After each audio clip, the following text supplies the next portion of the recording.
Hello students, welcome to online classes, subject science.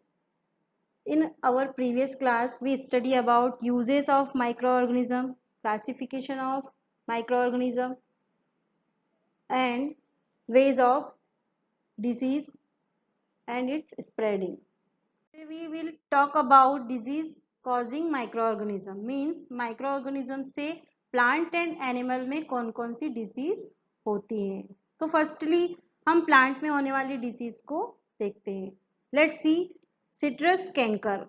Citrus means नींबू के plant में होने वाली डिसीज। ये बैक्टीरिया के थ्रू फैलती है। ये बैक्टीरिया एयर में एक प्लांट से दूसरे प्लांट के ऊपर जाते रहते हैं, जिससे नींबू के या सिट्रस का जो प्लांट होता है उसके ऊपर ब्लैक ब्लैक स्पॉट्स हो जाते हैं। इससे उसकी लीव्स भी खराब हो जाती है और उसके जो फ्रूट होते हैं वो भी खराब हो जाते हैं। नेक्स्ट डिसीज है रस्ट ऑफ व्हीट। इसे गेहूं का लाल रोग भी कहते हैं। यह फंजाई के कारण होता है, जिसे गेहूं की पत्तियां या व्हीट की जो लीव्स है वो खराब हो जाती हैं और इसके जो सीड्स होते हैं वो हवा के थ्रू एक प्लांट से दूसरे प्लांट्स में जाते हैं और सारे क्रॉप्स को ये खराब कर देते हैं। Okay, next yellow vein mosaic of okra, जिसे हम भिंडी भी कह सकते हैं। यह डिजीज वायरस के कारण होती है और इसमें ओकरा के प्लांट की जो लीव्स होती हैं उस पर येलो स्पॉट्स बन जाते हैं, जिससे उसकी लीव्स खराब हो जाती हैं, येलो पड़ जाती हैं और यह इंसेक्ट के थ्रू, जब इनकी लीव्स पर कोई इंसेक्ट बैठता है तो उसके थ्रू एक प्लांट से दूसरे प्लांट में ये फैलती जाती है। Okay, in animal. अब एनिमल में माइक्रो ऑर्गेनिज्म से होने वाली डिजीज कौन सी होती है? Let's see anthrax. यह बैक्टीरिया के थ्रू ह्यूमन एंड एनिमल दोनों में होती है। इसमें स्किन जो होती है वो खराब हो जाती है, स्किन के ऊपर वाइट वाइट स्पॉट्स बन जाते हैं। नेक्स्ट है foot and mouth disease of virus. इसके कारण जो एनिमल्स होते हैं उनके मुंह पर और उनके फूट पर क्या हो धब्बे स्पॉट्स बन जाते हैं, जिससे एनिमल के पैर और उनका मुंह खराब हो जाता है। यह मेनली काउज बफेलो में होती है। नेक्स्ट है रिंग वॉर्म। यह फंजाई के कारण होती है। यह मेनली डॉग्स में फैलती है, जिससे उनकी स्किन पर राउंड राउंड स्पॉट्स बन जाते हैं और उनकी स्किन खराब हो जाती है। Okay, I think you understand this disease. Our next topic is food preservation. What is the food preservation? Food preservation means food को लॉन्ग टाइम तक बैक्टीरिया से कैसे प्रिवेंट किया जा सके, कैसे हम उसको सुरक्षित रख सके। तो फूड को लॉन्ग टाइम तक प्रिजर्व करने के लिए हम कुछ मेथड्स यूज करते हैं, जैसे केमिकल मेथड और फिजिकल मेथड। तो firstly chemical method. Chemical methods में हम जनरली कुछ केमिकल्स का यूज करते हैं, साल्ट का यूज करते हैं। आप सभी ने अपने घरों में कई प्रकार के पिकल्स खाए होंगे और देखे भी होंगे। उनमें जब हम उनको खाते हैं तो वो बहुत ज़्यादा हमको खट्टे और एसिडिक लगते हैं और उनमें बहुत ज़्यादा साल्ट होता है। तो हम उसमें साल्ट की जो क्वांटिटी होती है वो बहुत ज़्यादा ऐड करते हैं। वाई? बिकॉज ज़्यादा मात्रा में सॉल्ट को ऐड करने पर उसमें माइक्रोब्स प्रिवेंट नहीं होते हैं, क्योंकि वहाँ का जो एनवायरनमेंट होता है वो बहुत ज़्यादा एसिडिक हो जाता है, जिससे वो उस एनवायरनमेंट में वो ग्रो नहीं कर पाते हैं। इसलिए जितने भी पिकल्स होते हैं उनमें ऐसे नमक की जो सॉल्ट की जो मात्रा होती है वो बहुत ज़्यादा होती है। सेकेंड यूज करते हैं हम प्रिजर्वेटिव्स, जैसे acetic acid, sodium benzoate etcetera. Food, ये जो प्रिजर्वेटिव्स होते हैं ये फूड पर माइक्रोब्स के अटैक से उस फूड को प्रिवेंट करते हैं। नेक्स्ट है शुगर। आपने जैम, जेली आदि खाए होंगे। ये बहुत ही मीठे होते हैं। इनमें शुगर की जो कंसिस्टेंसी होती है, मात्रा होती है, वो बहुत ज़्यादा होती है। शुगर फूड में जो भी उसका जो मॉइस्चर होता है उसको क्या कर देता है, रिड्यूस कर देता है, जिससे वहां पे मॉइस्चर नहीं होता है तो बैक्टीरिया उत्पन्न नहीं होते हैं और वो जो जैम और जेली है वो खराब नहीं होते हैं। नाउ नेक्स्ट है oil and vinegar. Oil and vinegar का यूज भी पिकल में किया जाता है।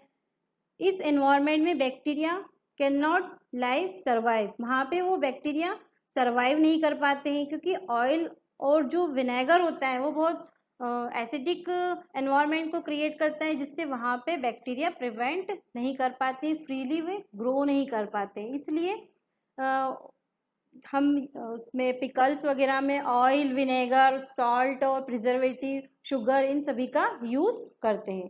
तो these are chemical methods. Next है फिजिकल मेथड। फिजिकल मेथड में हम firstly chilling and freezing. Chilling means क्या होता है, फूड को ठंडा करना और देन उसको फ्रीजिंग करना, because we know that low temperature can not survive bacteria. Low temperature में जो बैक्टीरिया होते हैं वो सर्वाइव नहीं कर सकते हैं। बहुत ज़्यादा जब टेम्परेचर कम होता है तो वहाँ पे बैक्टीरिया उत्पन्न नहीं होते हैं। नेक्स्ट है heat and cold treatment. Heat and cold treatment में तो आप सभी जानते होंगे कि जब हम दूध लेते हैं और दूध को क्या करते हैं, पीने से पहले उसको बॉईल करते हैं। बॉईल करते हैं मतलब उस प्रोसेस को हम कहते हैं पास्चुराइजेशन। पास्चुराइजेशन में क्या होता है कि जो 70 डिग्री सेंटीग्रेड पर दूध को हम 30 से 40 सेकेंड तक उसको गर्म करते हैं। तो उस प्रोसेस से क्या होता है, जो उसके अंदर जो बैक्टीरिया होते हैं, जो भी माइक्रोब्स होते हैं, वो सारे उस हीट से क्या हो जाते हैं, मर जाते हैं। तो जो हमारा जो दूध है वो मिल्क बैक्टीरिया फ्री हो जाता है, जिसे हम पास्चुराइजेशन भी कहते हैं। इसी प्रकार हम फूड को प्रिजर्व करने के लिए रेफ्रिजरेटर में रखते हैं। जैसे हम वेजिटेबल से, फ्रूट से, उन सभी को अगर हम बाहर रख देते हैं तो वो ज़्यादा दिनों तक नहीं चलते हैं। थोड़े ही दिन में क्या होते हैं, उनमें बैक्टीरिया उत्पन्न हो जाते हैं और वो खराब हो जाते हैं, सड़ जाते हैं। इट मीन्स लो टेम्परेचर में माइक्रो ऑर्गेनिज्म ग्रो नहीं कर सकते हैं। तो चिलिंग एंड फ्रीजिंग जो है वो बेस्ट फिजिकल मेथड है। नेक्स्ट है कैनिंग। कैनिंग मीन्स हम फूड को, हमारे जो भी ड्राई फ्रूट्स हैं उनको एयर टाइट कंटेनर में रखते हैं, जिससे क्या होता है उसके अंदर मॉइस्चर नहीं उत्पन्न हो पाता है। जो भी मॉइस्चर होता है वो बाहर बाहर ही रहता है, उसके अंदर नहीं जा पाता है, जिससे वहां पे बैक्टीरिया सरवाइव नहीं कर पाते। नेक्स्ट है ड्राइंग। ड्राइंग, इसमें फूड में से हम जितना भी मॉइस्चर होता है वो सारा क्या कर देते हैं, निकाल देते हैं।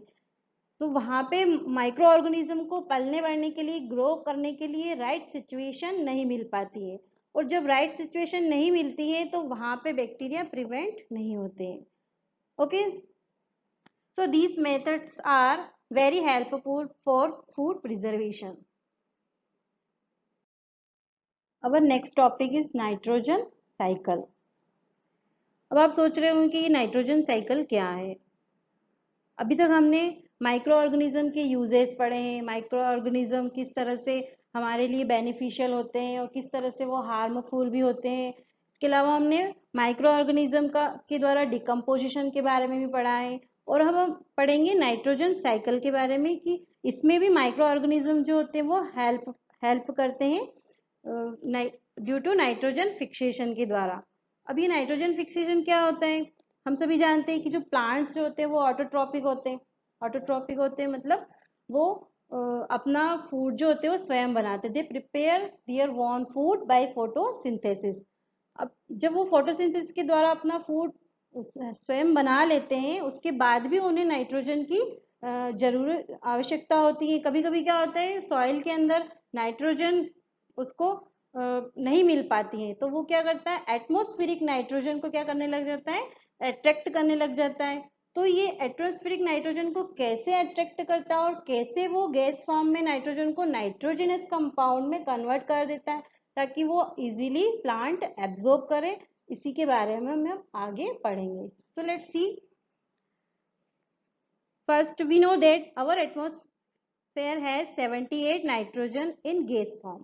हम सभी जानते हैं कि एटमॉस्फेयर में 78% नाइट्रोजन होती है जो गैस फॉर्म में होती है, जो लिविंग ऑर्गेनिज्म के लिए इसेंशियल होती है। लिविंग ऑर्गेनिज्म में सारे प्लांट्स आ गए, जितने भी एनिमल हो चाहे प्लांट्स हो, उन सभी के लिए नाइट्रोजन जरूरी होती है।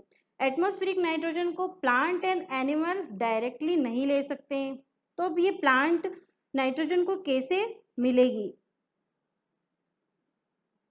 Let's see. एटमॉस्फेरिक नाइट्रोजन को सॉइल में पाए जाने वाले कुछ bacteria, nitrogen fixing bacteria and blue green algae fix कर देते हैं। जितने भी लेग्यूमिनस प्लांट होते हैं उनकी रूट में राइजोबियम बैक्टीरिया पाए जाते हैं, जो एटमॉस्फेयर की नाइट्रोजन को फिक्स करने का कार्य करते हैं। उसके बाद ये bacteria turn fix nitrogen into nitrogenous compound, means ये नाइट्रोजन को नाइट्रोजनस कंपाउंड में कन्वर्ट कर देते हैं। उसके बाद ये कंपाउंड सॉइल में एब्जॉर्ब हो जाते हैं। जैसे कि आप फ्लो चार्ट में देख रहे हैं कि सबसे पहले एटमॉस्फेरिक नाइट्रोजन को ब्लू ग्रीन एल्गी और बैक्टीरिया ने अट्रैक्ट कर लिया है। उसके बाद में वो नाइट्रोजनस कंपाउंड में उसको कन्वर्ट कर रहे हैं, फिक्स कर रहे हैं। फिर ये नाइट्रोजनस कंपाउंड सॉइल के द्वारा एब्जॉर्ब कर लिए गए। ठीक है, उसके बाद हम देखते हैं कि सॉइल से ये nitrogenous compound Uptake by plant के द्वारा ले लिए जाते हैं।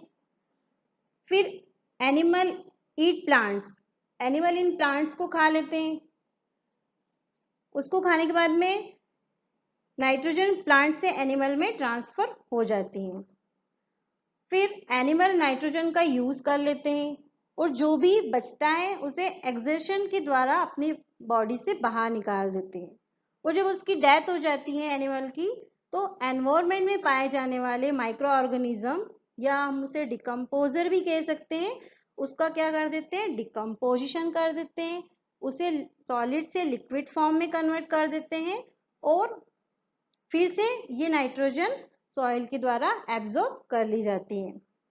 लास्ट में एनवायरमेंट में पाए जाने वाले बैक्टीरिया नाइट्रोजनस कंपाउंड को अगेन गैस फॉर्म में कन्वर्ट कर देते हैं और अगेन ये नाइट्रोजन एटमॉस्फेयर में गैस फॉर्म में चली जाती है और ये जो साइकिल है वो चलता रहता है और नाइट्रोजन का जो परसेंटेज है एटमॉस्फेयर में वो इक्वल बना रहता है। This is the end of chapter 1.